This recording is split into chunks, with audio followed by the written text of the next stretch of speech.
ईमानदार मोची। सर्दियों के दिन थे। बाला मोची दरख्त के नीचे अपनी छोटी सी दुकान में जूतों की मुरम्मत करने में मसरूफ़ था। इसकी दुकान बगैर छत और दीवारों के एक टन मंड दरख्त के नीचे गा के बिल्कुल बीचों बीच एक साफ सुथरे मैदान में थी, और इस दुकान का कल असासा लकड़ी का एक संदूक था। जब बाला काम ख़त्म कर लेता था तो अपनी सारी चीज़ें इस संदूक में बंद करके उसकी कुंडी लगा दिया करता था, और यूँ दुकान बंद हो जाती थी। दोपहर का वक्त हो गया था और सर पर सूरज भी चमक रहा था, मगर बाला फिर भी सर्दी महसूस कर रहा था। इसने ऊन की बनी हुई पुरानी शाल को अपने जिस्म के गिर्द लपेट रखा था। इसके बावजूद इसके बात पावे सर्दी से ठंडे हो रहे थे। वो गा का वाहिद मोची था। गा के सब लोग अपने फटे पुराने जूतों की मुरम्मत इससे ही करवाते थे, इसलिए इसको फारिग बैठने की ज़रा भी फुर्सत नहीं मिलती थी, और वो सुबह से शाम तक अपने काम में ही लगा रहता था। बाला था तो गरीब आदमी, मगर इसमें लालच नाम को भी ना था। इसे इल्म था कि गा के लोगों की आमदनी ज़्यादा नहीं होती और वो बड़ी मुश्किल से अपनी गुजर बसर करते हैं।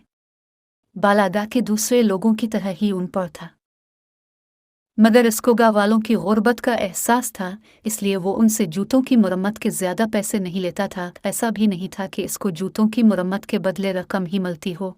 गा के कुछ लोग तो इस खिदमत के इवज़ से मुर्गी, अंडे, गंदुम, सब्जियां और गुड़ वगैरह भी दे जाते थे। एक दफ़ा इसने गा के एक आदमी के 2 बच्चों के नए जूते बनाए थे, तो इस आदमी ने उन जूतों के बदले उसे एक बिक्री दे दी थी। इस बिक्री की वजह से बाले और उसके घर वालों को दूध की आसानी हो गई थी।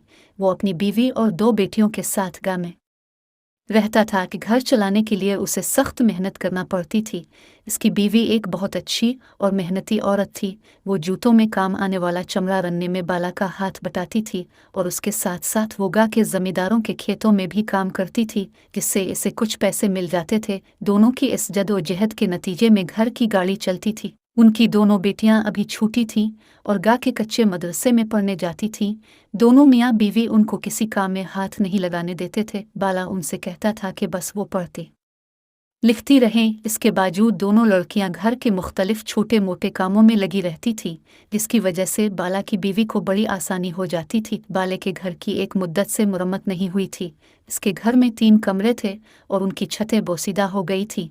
बारिश होती थी तो पानी कमरों में टपकने लगता था। बाला ये सोच सोच कर परेशान हो जाता था कि अगर सर्दियों में बारिशें शुरू हो गईं तो क्या होगा। उसने पैसे जमा करना शुरू कर दिए थे ताकि बारिशों के होने से पहले ही घर की छतों की मुरम्मत करवा ले, मगर अभी इसके पास बहुत थोड़े पैसे ही जमा हुए थे। वो इस मकसद के लिए अब सूरज गुरूब होने तक काम में लगा रहता था ताकि कुछ फाजिल रकम हासिल हो जाए जो छतों की मुरम्मत में काम आए। थोड़ी देर ही गुजरी थी कि इसकी बीवी इसका खाना लेकर आ गई। वो अपने साथ टीन का एक बड़ा सा डब्बा भी लाई थी, जिसमें उसने लकड़ियों से आग जला रखी थी।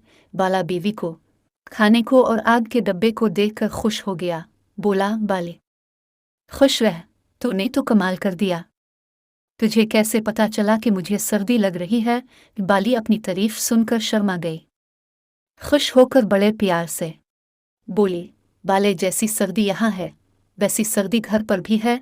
मैंने सोचा कि तो सर्दी में काम कर रहा होगा, इसलिए मैं डब्बे में आग जलाकर ले हूँ। ये कहकर उसकी बीवी ने खाना खोलकर उसके सामने रख दिया और बोली, बाले तो खाना खा, मैं घर जाती हूँ। दोनों बच्चियां मदरसे से वापस आने वाली होंगी, उन्हें भी खाना देना होगा। बाले ने कहा, ठीक है तो जाए, मगर बाली ये सुन ले कि तो मेरी खातिर बहुत तकलीफें उठाती है। मुझे तो इसका अफसोस होता है कि मैं तुझे कोई सिख नहीं दे सका। बस तो देखती रह, जैसे ही घर की छतों की मुरम्मत हो जाती है मैं फिर पैसे जमा करूंगा और उनसे तेरे लिए सोने की बालियां और हाथ के कड़े बनवावेगा। इसकी बीवी बोली, तो हमारे लिए ही तो सुबह से शाम तक काम में लगा रहता है। अल्लाह का शुक्र है कि मैं बहुत सिख में हूँ। हमारी बच्चियां पढ़ लिख रही हैं, मुझे ना बालियां चाहिए और ना कड़े। अब तो ओढ़ने पहनने की बारी हमारी बच्चियों की है। बाला सर हिलाकर जुग के पानी से हाथ धोने लगा और फिर खाने में मसरूफ हो गया। इसकी बीवी उठकर घर चली गई। बाला जल्द ही खाने से फारिग हो गया और दोबारा काम में लग गया। ज्यादा देर नहीं गुजरी थी कि इसको दूर से बहादुर आता दिखाई दिया।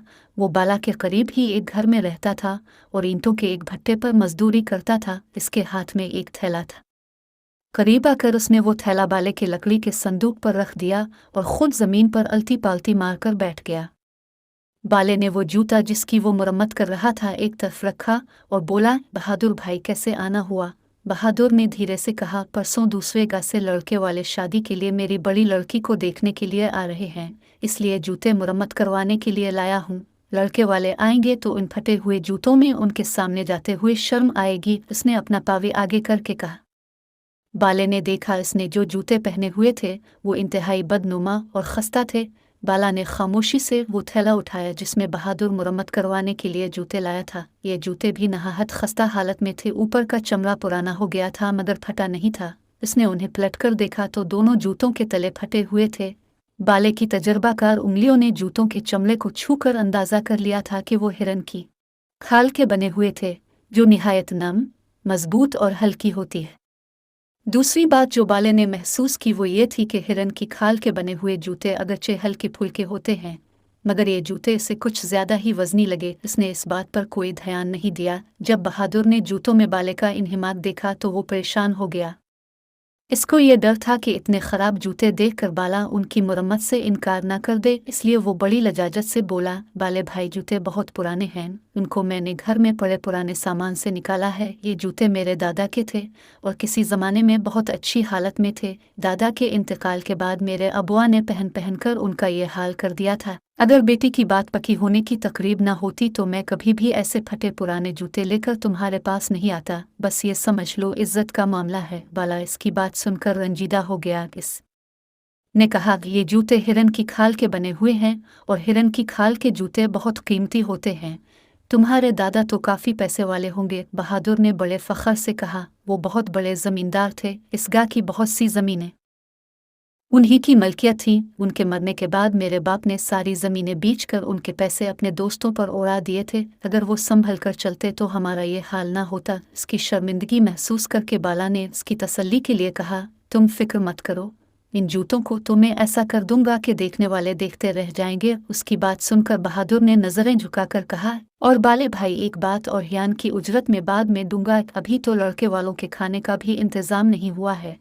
वो भुट्टा जहाँ मैं काम करता हूँ अब मैं इसके मालिक के पास जाऊँगा, शायद वो मुझे कुछ रकम उधार दे दे और मैं खाने का इंतज़ाम कर सकूं। बाले ने कहा, देखो बहादुर भाई, जैसी तुम्हारी बेटी वैसी मेरी बेटी, तुम फिक्र मत करना। भट्टे का मालिक भले तुम्हें उधार दे आना दे, मेरे पास चले आना, मेरे पास कुछ रकम मौजूद है। बारिश में छतें टपकने लगती हैं, उनकी मुरम्मत के लिए मैं रकम जमा कर रहा हूँ। मुरम्मत तो बाद में भी हो जाएगी।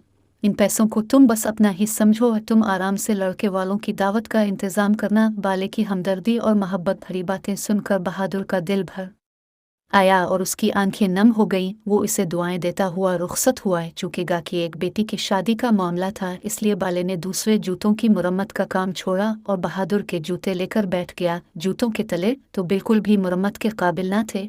वो न सिर्फ बुरी तरह घुस गए थे बल्कि बीच में से 2 हिस्सों में भी तकसीम हो गए थे। बाले ने अपने लकड़ी के संदूक में से सबसे महंगे वाले तले निकाले। ये तले वो गा के अमीर जमींदारों के जूतों में लगाता था। इसके बाद वो अपने काम में लग गया। शाम तक जूते तैयार हो गए थे। बाले ने उन पर बहुत मेहनत की थी और वो बिल्कुल नए लग रहे थे। इसने अपनी सारी चीज़ें लकड़ी के संदूक में बंद करके इसकी कुंडी लगाई और बहादुर के जूतों का थैला उठाकर घर की जानिब रवाना हो गया। कि इस पूरी कार्रवाई के दौरान इसके चेहरे पर अजीब से तासुरात थे और दबे दबे जोश के आसार थे और वो बहुत संजीदा नजर आ रहा था। इसके कदम तेजी से घर की जानिब बढ़ रहे थे। ऐसा मालूम देता था जैसे वो जल्द से जल्द घर पहुंचना चाहता हो। घर पहुंचकर उसने जूतों का थैला एक तरफ रखा